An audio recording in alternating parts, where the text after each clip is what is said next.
Hello বন্ধুরা, সবাইকে স্বাগত জানাই স্টাডি সাকসেস কোচিং সেন্টারে। আজকে নিয়ে চলে এসেছি এসএসসি এমটিএস 2021-এর ক্লাস নম্বর 18। 2021 সালে প্রশ্নপত্র আলোচনা করছি। আজকে যে শিফটগুলো আলোচনা করবো সেটা হচ্ছে 20/7/2022-এর সেকেন্ড এবং থার্ড শিফট। এই দুটো শিফটের 25-25-50খানা জেনারেল অ্যাওয়ারনেসের কোশ্চেন। চলো শুরু করি আজকের ক্লাসের প্রথম কোশ্চেন। নিচের কোনটি প্রাণী রাজ্যের ফাইলাম ম্যামেলিয়ার উদাহরণ? ফাইলাম ম্যামেলিয়ার উদাহরণ নিচের মধ্যে কোনটি? মুরগি, কুমির, পায়রা, ইঁদুর। তো এদের মধ্যে সঠিক অ্যান্সার আসবে অপশন নাম্বার 4, ইঁদুর। ইঁদুর হচ্ছে সঠিক অ্যান্সার। এরপরে 2 নম্বর, 2011 সালের আদমশুমারি অনুসারে বক্তাদের শক্তির নিম্নোক্ত ক্রমে উন্মুক্ত ভাষাগুলি সাজান। মারাঠি, হিন্দি আর মৈথিলি, 3টে ভাষা রয়েছে, এদেরকে আমাদের সাজাতে হবে 2011 সালের আদমশুমারি অনুসারে কোন ভাষা সব থেকে বেশি ব্যবহার হয়। মাতৃভাষা যেটা আমাদের, বিভিন্ন মাতৃভাষা রয়েছে তো, হিন্দি, বাংলা, মারাঠি, তেলেগু, তামিল। আমি নিচে দেখো অপশানে দিয়ে দিয়েছি এখানে, আরও সেগুলো নিয়ে আলোচনা করবো তোমাদের। তো এখানে দেখো মারাঠি, হিন্দি, মৈথিলি। তো এদের মধ্যে যদি আমরা সাজানো হয় তাহলে তো প্রথম আসবে হিন্দি, তারপরে মারাঠি, তারপরে হচ্ছে মৈথিলি। অপশান নাম্বার 4 এখানে আমাদের সঠিক অ্যান্সার হবে। তো তারপর দেখো এখানে যেটা এক্সট্রা নোটস দিয়েছি আমি, 2011 সালের আদমশুমারি অনুসারে 43.63 43.63% ভারতীয় তাদের মাতৃভাষা হিসেবে হিন্দিতে কথা বলে। তো এটা হিন্দি তো ফার্স্ট হলেই, তারপরে রয়েছে বাংলা। বাংলা দ্বিতীয় নম্বরে রয়েছে, কত না হচ্ছে 8.03, মারাঠি 6.86, তেলেগু 6.7, আর হচ্ছে তামিল 5.7। তো first, second, third, fourth, fifth, 5টা আমি দিয়ে দিচ্ছি, 5টা ভাষা, এগুলো দেখে নেবে। এরপরে দেখো 3 নম্বর, কোন ভারতীয় অভিনেতা 1968 সালে পদ্মশ্রী পুরস্কারে সম্মানিত নৃত্যশিল্পীদের একজন ছিলেন? অভিনেত্রী, কোন ভারতীয় অভিনেত্রী? তিনি হচ্ছেন বৈজয়ন্তী মালা। বৈজয়ন্তী মালা একজন অভিনেত্রী ছিলেন, যিনি 1968 সালে পদ্মশ্রী পুরস্কারে ভূষিত হয়েছিলেন। এরপরে 4 নম্বর, ভারতের উত্তর এবং উত্তর পশ্চিম অংশে ড্যাশ হলো প্রধান খাদ্যশস্য। প্রধান খাদ্যশস্য উত্তর এবং উত্তর পশ্চিমে গম, ভাত, ভুট্টা, বাজরা। তো এদের মধ্যে সঠিক অ্যান্সার অপশান নাম্বার 1, গম। এরপরে 5 নম্বর, লাবণী কোন রাজ্যের নৃত্যশৈলী? লাবণী মহারাষ্ট্রের একটি নৃত্যশৈলী। কোন দল ইন্ডিয়ান সুপার লিগ 2021-22 জিতেছেন? ইন্ডিয়ান সুপার লিগ ISL 2021-22 জিতেছেন Hyderabad FC. Direct free kick পরিভাষাটি কোন খেলার সাথে যুক্ত? ফ্রি কিক শুনলেই, যারা তোমরা ফুটবল খেলা দেখো বা ফুটবল খেলো, তোমরা তো অবশ্যই জেনে যাবে এটা হচ্ছে ফুটবল খেলার সাথে যুক্ত। এরপরে নিম্নলিখিতগুলির মধ্যে কে 67তম জাতীয় চলচ্চিত্র পুরস্কার অনুষ্ঠানে দাদা সাহেব ফালকে পুরস্কারে ভূষিত হন? 67তম চলচ্চিত্র পুরস্কারে দাদা সাহেব ফালকে পুরস্কার পেয়েছিলেন এস শঙ্কর পেয়েছিলেন। ভারতের নিচের কোন রাজ্যে গঙ্গায়ুর উৎসব পালিত হয়? খুবই ইম্পর্টেন্ট উৎসব, তোমরা এমটিএসের এক্সামে দেখেছো আগে আসতে, তো আবারও এসছে কিন্তু এখানে। তো রাজস্থানের বিখ্যাত উৎসব গঙ্গায়ুর উৎসব। নভেম্বর 2021-এ দুয়ারে রেশন স্কিম ড্যাশে চালু করা হয়েছিল? তো দুয়ারে রেশন তোমরা জানো, যারা তোমরা পশ্চিমবঙ্গে রয়েছে তো অবশ্যই জেনে যাবে এটা পশ্চিমবঙ্গে চালু হয়ে গেছে এখন দুয়ারে রেশন স্কিম, যেটা 2021-এ চালু হয়েছে। তো সালটা অনেক সময় এসে যায়, কত সালে চালু হয়েছে। এরপরে দেখো 11 নম্বর কোশ্চেন, মহাবোধি মন্দির একটি প্রাচীন বৌদ্ধ মন্দির। তো এটি ভারতের কোন রাজ্যে অবস্থিত? মহাবোধি মন্দির এটা রয়েছে বিহারে রয়েছে। চেঙ্গিস খান কোন সালে মারা যান? চেঙ্গিস খান মারা গিয়েছিলেন 1227 সালে মারা গিয়েছিলেন। সিলেকশন ডে বইটির লেখককে? সিলেকশন ডে বইটির লেখক হচ্ছেন অরবিন্দ আদিগা। অপশান নাম্বার 4 সঠিক অ্যান্সার। নিম্নলিখিত স্বাধীনতা সংগ্রামীদের মধ্যে কে প্রথম মহিলা উত্তরপ্রদেশের রাজ্যের রাজ্যপাল হয়েছিলেন? উত্তরপ্রদেশ রাজ্যের রাজ্যপাল প্রথম মহিলা, তিনি হচ্ছেন সরোজিনী নাইডু। অপশান নাম্বার 1 সঠিক অ্যান্সার, সরোজিনী নাইডু। 15 নম্বর দেখো, দিনে দুবার সমুদ্রের জলের ছন্দবদ্ধ উত্থান এবং পতনকে ড্যাশ বলে। দিনে দুবার ছন্দবদ্ধ উত্থান পতনকে বলা হয় জোয়ার। এরপরে 16 নম্বর, আইনে পরিণত হওয়ার জন্য ভারতের সংসদে উভয় কক্ষে যে আইন প্রণয়নের খসড়াটি পাস করা প্রয়োজন তাকে কি বলা হয়? আইন পরিণত হওয়ার জন্য সংসদে উভয় কক্ষে একটা আইন প্রণয়ন করতে হয়, খসড়া দিতে হয়, সেই খসড়া পাস করাতে হয়, করার প্রয়োজন, তাকে কি বলা হয়? তাকে বলা হয় বিল, তাই তো, বিল পাস করাতে হয়। এরপরে 17 নম্বর, ড্যাশ হলো 1 বছরের পরিমাপ করা একটি দেশের অভ্যন্তরীণ অঞ্চলের মধ্যে উৎপাদিত সমস্ত চূড়ান্ত পণ্য এবং পরিষেবার বাজার মূল্য। একটা দেশের অভ্যন্তরীণ অঞ্চলের মধ্যে উৎপাদিত সমস্ত চূড়ান্ত পণ্য এবং পরিষেবার বাজার মূল্য, যেটাকে বলা হয় মোট দেশজ পণ্য, অর্থাৎ জিডিপি, জিডিপি বলা হয়। এরপরে 18 নম্বর, নিচের কোনটি বাস্তুবিদ্যার জৈব উপাদান? বাস্তুবিদ্যার জৈব উপাদান কোনটি? সূর্যালো, কার্বনিক পদার্থ, আর্দ্রতা, না হচ্ছে ছত্রাক? তো অবশ্যই ছত্রাক হয়ে যাবে সঠিক অ্যান্সার। নিচের কোন বাদ্যযন্ত্রের সাথে ওস্তাদ আল্লাহ রাখা প্রাথমিকভাবে যুক্ত ছিলেন? আল্লাহ রাখা কোন বাদ্যযন্ত্রের সাথে যুক্ত ছিলেন? না, তিনি ছিলেন তবলা বাদক ছিলেন ওস্তাদ আল্লাহ রাখা। অরুণাচল প্রদেশের ব্রহ্মপুত্র নদীকে কি বলা হয়? অরুণাচল প্রদেশের ব্রহ্মপুত্র নদীকে বলা হয় দিহাং, দিহাং বলা হয়। এরপর ভারতীয় সংবিধানের কোন বৈশিষ্ট্যটি দেশে একাধিক স্তরের সরকারের অস্তিত্বকে নির্দেশ করে? দেশে একাধিক স্তরের সরকারের অস্তিত্ব নির্দেশ করে, সেটা হচ্ছে ফেডারেলিজম। ফেডারেলিজম, অপশান নাম্বার 2 সঠিক আনসার। নিচের কোন শাসক মৌর্য রাজবংশের অন্তর্ভুক্ত ছিলেন না? ছিলেন না, দেখো এই যে এখানে না রয়েছে, তো তিনি হচ্ছেন বিম্বিসার। বাকি বিন্দুসার, অশোক এবং চন্দ্রগুপ্ত এটা কিন্তু মৌর্য রাজবংশের অন্তর্ভুক্ত ছিলেন। তাহলে এখান থেকে জেনে গেলে এই তিনটে নাম মৌর্য রাজবংশের অন্তর্ভুক্ত। বিম্বিসার কোন রাজবংশ? না হচ্ছে হর্ষঙ্ক রাজবংশ। হর্ষঙ্ক রাজবংশের রাজা ছিলেন। নিচের মধ্যে কে বাংলায় বিখ্যাত নদী বিদ্রোহের নেতৃত্ব দিয়েছিলেন? বিখ্যাত নীল বিদ্রোহের নেতৃত্ব দিয়েছিলেন। বিখ্যাত নীল বিদ্রোহের নেতৃত্ব দিয়েছিলেন কে? তিনি হচ্ছেন বিষ্ণুচরণ বিশ্বাস ও দিগম্বর বিশ্বাস। বিষ্ণুচরণ বিশ্বাস এবং দিগম্বর বিশ্বাস, যারা কিন্তু বাংলায় নীল বিদ্রোহের নেতৃত্ব দিয়েছিলেন। এরপরে 24 নম্বর, পেশার ক্ষেত্রে গৌণ কার্যক্রমের মধ্যে ড্যাশ অন্তর্ভুক্ত রয়েছে?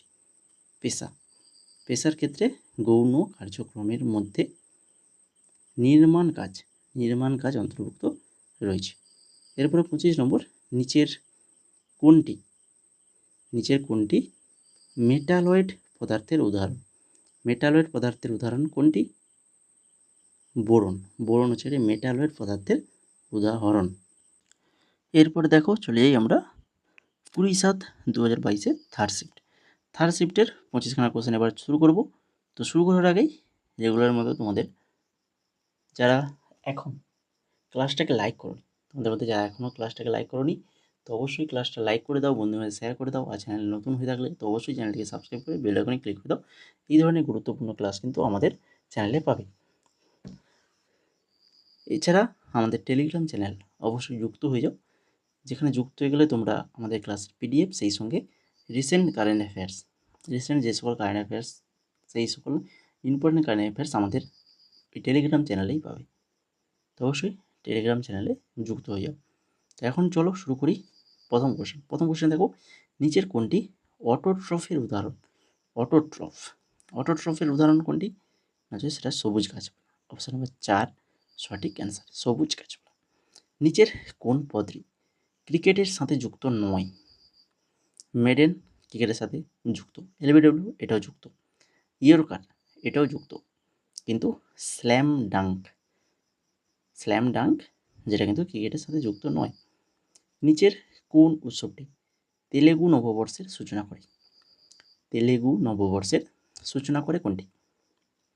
উগাদি, উগাদি উৎসব। এরপরে ভোপাল গ্যাস দুর্ঘটনা কত সালে সংঘটিত হয়েছিল? ভোপাল গ্যাস দুর্ঘটনা যেটা হয়েছিল 1984 সালে হয়েছিল। বেশিরভাগ হরপ্পা সিলমোহর ড্যাশ দিয়ে তৈরি? হরপ্পার সিলমোহরগুলো কী দিয়ে তৈরি? স্টেটাইট নামে একটি শিলা, সেই শিলা দিয়ে তৈরি কিন্তু বেশিরভাগ হরপ্পার সিলমোহর। গ্র্যামি পুরস্কার জেতা প্রথম ভারতীয় সুরকার কে? গ্র্যামি পুরস্কার জেতা প্রথম ভারতীয় সুরকার তিনি হচ্ছেন পণ্ডিত রবি শঙ্কর। যদি ভারতের একজন নাগরিকের মৌলিক অধিকার লঙ্ঘন করা হয় তাহলে ড্যাশ কি করতে পারে? তাহলে তিনি তার কাছে সরাসরি সুপ্রিম কোর্ট বা হাইকোর্টে যাওয়ার পছন্দ আছে, তিনি সুপ্রিম কোর্টে যেতে পারেন বা হাইকোর্টে যেতে পারেন। এরপরে 8 নম্বর, নিচের কোন অ্যালবামের জন্য সোনু নিগম গ্র্যামি পুরস্কার জিতেছিলেন? কোন অ্যালবামের জন্য সোনু নিগম গ্র্যামি পুরস্কার জিতেছিলেন? সেটা হচ্ছে মুবারাকান এই অ্যালবামটির জন্য। নিম্নলিখিত দেশগুলির মধ্যে কোনটি মেরু অঞ্চলের অন্তর্গত? মেরু অঞ্চলের অন্তর্গত দেশ সেটা হচ্ছে কানাডা। অপশান নাম্বার 1 সঠিক অ্যান্সার। কত্থক ভারতের কোন রাজ্যের শাস্ত্রীয় নৃত্যশৈলী? কত্থক এটা আমাদের ভারতের কোন রাজ্যের নৃত্যশৈলী? উত্তরপ্রদেশ রাজ্যের নৃত্যশৈলী কত্থক। মীরাবাই চানু ড্যাশ অলিম্পিক 2020 এর ভারোত্তোলনের ভারতের জন্য প্রথম রৌপ্য পদক জিতেছিলেন? মীরাবাই চানু যিনি টোকিও অলিম্পিক 2020 ভারোত্তোলনে ভারতের প্রথম রৌপ্য পদক জিতেছিলেন। তাহলে মীরাবাই চানু একজন কোন খেলার সাথে যুক্ত? ভারোত্তোলন, এটাও মনে রাখবে। অর্থ সরবরাহের নিম্নলিখিত পরিমাপের মধ্যে কোনটি সর্বনিম্ন তরল? অর্থ সরবরাহের নিম্নলিখিত পরিমাপের মধ্যে M4 এটি সর্বনিম্ন তরল। তো এই M1 M2 M4 এগুলো সম্পর্কে তোমরা যারা জানো না তোমাদেরকে একবার বলে দিই, দেখে নাও। M1 M2 M3 M4 এগুলো হচ্ছে RBI দ্বারা প্রকাশিত 4টা অর্থ সরবরাহ পরিমাপ, ঠিক আছে। M1 হচ্ছে এর মধ্যে রয়েছে প্রচলন থাকা অর্থ এবং ব্যাংকে চেকযোগ্য আমানত। M2 হচ্ছে M1 প্লাস সঞ্চয় আমানত এবং মানি মার্কেট মিউচুয়াল ফান্ডের অন্তর্ভুক্ত রয়েছে। আর M3 এর মধ্যে রয়েছে M2 প্লাস ব্যাংকের বড় সময়ের আমানত। এরপরে চলে যাও 13 নম্বরে। ডেমন গালগুট তাঁর ড্যাশ বইয়ের জন্য কথা সাহিত্যের জন্য বুকার পুরস্কার 2021 লাভ করেছেন। কোন বই বলো? ডেমন গালগুটের লেখা দ্য প্রমিস, এটার জন্য বুকার পুরস্কার 2021 লাভ করেছেন। কর্মশক্তির জনসংখ্যার মধ্যে ড্যাশ বছরের মধ্যবর্তী মানুষ অন্তর্ভুক্ত? কর্মশক্তির জনসংখ্যা এর মধ্যে রয়েছে 20 থেকে 54 নয়, 15 থেকে 59 বছরের মধ্যবর্তী মানুষ। তারপরে 15 নম্বর কোশ্চেন, নিচের কোনটি আধুনিক পর্যায় সারণীর একটি বৃহৎ রাসায়নিক উপাদান? আধুনিক পর্যায় সারণীর একটি বৃহৎ রাসায়নিক উপাদান সেটা হচ্ছে নিয়ন। অপশান নাম্বার 4 সঠিক অ্যান্সার। নিম্নলিখিতগুলির মধ্যে কে 2022 সালের ফেব্রুয়ারিতে ডিস্কো কিং নামে পরিচিত কে? বাপ্পি লাহিড়ী। অপশান নাম্বার 2 সঠিক আনসার। নিচের মধ্যে কে স্ত্রী পুরুষ তুলনা বই প্রকাশ করেছেন? স্ত্রী পুরুষ তুলনা বইটি প্রকাশ করেছেন তারাবাই সিন্ডে প্রকাশ করেছেন। কনিষ্ক ড্যাশ রাজবংশের একজন শাসক ছিলেন? কনিষ্ক কোন রাজবংশের শাসক ছিলেন? কুষাণ রাজবংশের শাসক ছিলেন কনিষ্ক। রাজিয়া সুলতানের পর কে দিল্লি শাসন করেন? রাজিয়া সুলতানের পরে দিল্লি শাসন করেছিলেন কে? গিয়াসউদ্দিন বলবন করেছিলেন। 2022 সালের মার্চ মাসে ধূসর জল ব্যবস্থাপনার জন্য নিচের কোন প্রচারাভিযান চালু করা হয়েছিল? ধূসর জল ব্যবস্থার জন্য সুজলাম 2.0 চালু করা হয়েছিল।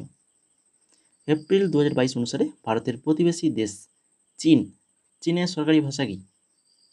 বলো। চীনের সরকারি ভাষা হচ্ছে ম্যান্ডারিন চীনের সরকারি ভাষা। কোন সালে ভারতীয় অফিসিয়াল সিক্রেটস অ্যাক্টের মাধ্যমে সংবাদপত্রের স্বাধীনতা খর্ব করা হয়েছিল? সংবাদপত্রের স্বাধীনতা খর্ব করা হয়েছিল 1904 সালে। তারপরে 23 নম্বর, মাটির এই স্তরটি হিউমাস এবং খনিজ পদার্থের সমৃদ্ধ বলে গাঢ় রঙের। এটি সাধারণত নরম, ছিদ্রযুক্ত এবং জল ধরে রাখতে পারে। তো এটাকে কি বলা হয়? মাটির কোন স্তরটা? সেটা উপর স্তর, মানে মাটির উপরে যে মাটিগুলো সেটা কথা বলা হচ্ছে। 24 নম্বর দেখো, নিচের কোনটি রাজ্য পাবলিক সার্ভিস কমিশনের কাজ নয়? সেটা হচ্ছে নাগরিকদের যে কোনো অনগ্রসর শ্রেণীর পক্ষে নিয়োগ বা পদ সংরক্ষণ করার সময় এটির সাথে পরামর্শ করা। এটা কিন্তু পাবলিক সার্ভিস কমিশনের কাজ নয়। লাস্ট কোশ্চেন আজকের ক্লাসের, ছোটনাগপুর বেল্টে নিচের কোন খনিজটি পাওয়া যায় না? ছোটনাগপুর বেল্টে যেটা পাওয়া যায় না সেটা হচ্ছে সোনা, বাকি লৌহ আকরিক, ক্রোমাইট, কয়লা এগুলো পাওয়া যায়। তো এই ছিল মোট টোটাল 50খানা কোশ্চেন, তো এই নিয়ে আমাদের 18খানা ক্লাস কিন্তু অলরেডি কমপ্লিট হয়ে গেছে। আর বেশি ক্লাস নেই, আর কয়েকটা ক্লাস করলেই কিন্তু এই 2021-এর সমস্ত প্রশ্ন উত্তর কমপ্লিট হয়ে যাবে। তো এখনও যারা আমাদের চ্যানেলটাকে সাবস্ক্রাইব করেনি তো অবশ্যই যুক্ত হয়ে যাও, কেননা আমরা আগের 2019, 2020, 21 করছি, 22 হয়ে গেছে, 23ও হয়ে গেছে। প্রত্যেকটা সালের একটা শিফট ধরে আমরা কিন্তু ক্লাস করিয়েছি। ক্লাসগুলো দেখতে চাইলে আমাদের চ্যানেলে চলে যাও, ওখানে গিয়ে প্লেলিস্টে চলে যাবে, প্লেলিস্ট এক ধার থেকে সাজানো রয়েছে, সেখানেগুলো দেখে নেবে, ঠিক আছে? আর পিডিএফ পেতে গেলে অবশ্যই আমাদের টেলিগ্রামে যুক্ত হতে হবে, এবং রিসেন্ট কারেন্ট অ্যাফেয়ার্স পেতে গেলেও কিন্তু আমাদের টেলিগ্রামে যুক্ত থাকতে হবে। এই স্টাডি সাকসেস কোচিং সেন্টার এই টেলিগ্রাম চ্যানেলে যুক্ত হলেই পেয়ে যাবে।